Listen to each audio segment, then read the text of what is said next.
50% গণ অধিকার পরিষদ আর 50% হচ্ছে বিএনপি। এই দুইটা মানুষকে আমরা সেই আওয়ামী লীগের সময় সংস্কারের পক্ষে কথা বলতে দেখেছিলাম, অত্যাচার সহ্য করতে দেখেছি, আন্দোলনে দেখেছি, 18 কোটি আন্দোলনে দেখেছি।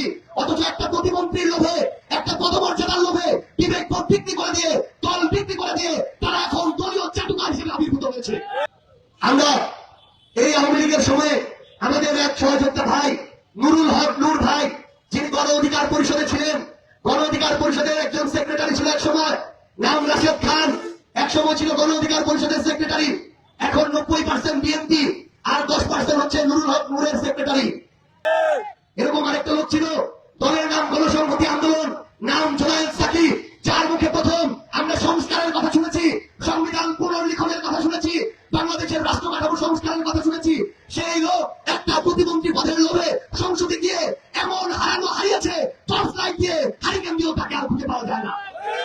এই হচ্ছে আমাদের বড় বড় সংস্কারবিদ, এই হচ্ছে আমাদের পুরাতন আন্দোলনের এক একজন লড়াকু সৈনিক।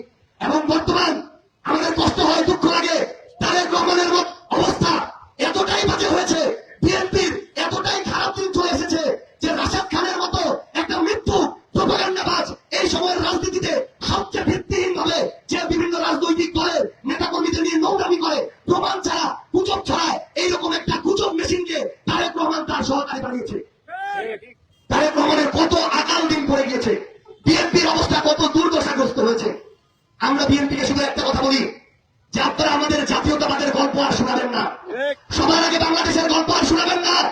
আপনার কাছে প্রায়োরিটি হয় ক্ষমতার অপব্যবহার, আপনার প্রায়োরিটি থানা দখল, আপনার প্রায়োরিটি প্রশাসনকে কন্ট্রোল করা, চাঁদাবাজি করা, সীমান্ত হত্যার প্রশ্নে চুপ থাকা।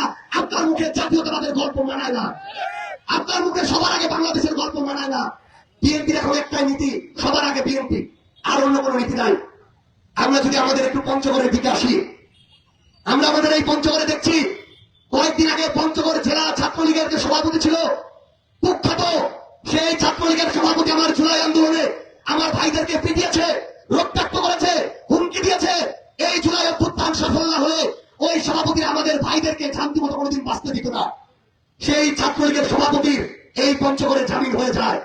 আমি পুলিশকে বলতে চাই, ওই জেলা জজ কোর্টের জেলা জজ, চিফ জুডিশিয়াল ম্যাজিস্ট্রেটকে বলতে চাই, হাইকোর্টে যে বিচারকরা বসে আছে আপনাদেরকে বলতে চাই, এই জুলাই অভ্যুত্থানের পরে আপনারা অনেকেই আছেন যারা দোষর হিসেবে কাজ করেছেন, এখনো মনে মনে আওয়ামী লীগের একটা দালাল আপনাদের বিরুদ্ধে। অভ্যুত্থানটা সফল হয় নাই, আগামীর অভ্যুত্থানে আপনাদের ওই অফিসে বসে থাকা, কোর্টে বসে থাকা, থানায় বসে থাকা, প্রশাসনে বসে থাকা দালালদের বিরুদ্ধে সবার আগে অভ্যুত্থান হবে।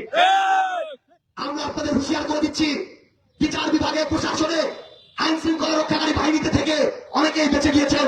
প্রত্যেকের নামের তালিকা করা হবে, কোন ডিসি, কোন এসপি, কোন ওসি, কোন ইউএনও দেশের মানুষের আগে দলের দালালি করে, দলের তোষামোদি করে, প্রত্যেকের তালিকা করে একটা একটা করে পোস্টার করে দেয়ালে দেয়ালে লাগিয়ে দেওয়া হবে। মনে রাখবেন, এর আগে অনেকে পার পেয়ে গিয়েছে, আগামীতে আপনারা পার পাবেন না ইনশাআল্লাহ।